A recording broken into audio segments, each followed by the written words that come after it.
Ever noticed how time seems to crawl during a boring lecture but flies when you're having fun?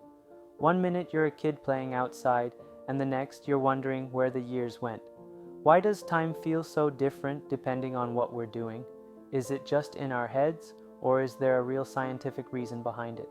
By the end of this video, you'll not only understand why time speeds up or slows down, but also how you can hack your brain to make time work in your favor. Let's dive in. The setup. What is time perception? First, let's get one thing straight. Time itself doesn't change. 1 second is always 1 second. But our perception of time, that's a whole different story.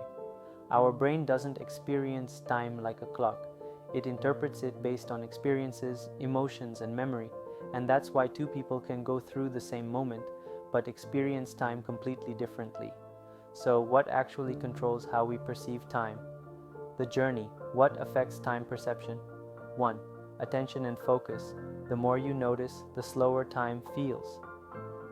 Imagine you're waiting for an important call. Every second feels like an eternity. But when you're lost in a video game, hours pass in the blink of an eye. That's because time perception is linked to how much new information your brain processes.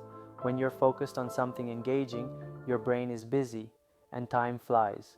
When you're bored or anxious, your brain stretches every moment, making time feel painfully slow.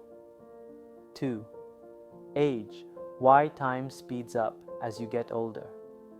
Ever felt like childhood summers lasted forever, but now years disappear before you even notice? That's because when you're young, everything is new.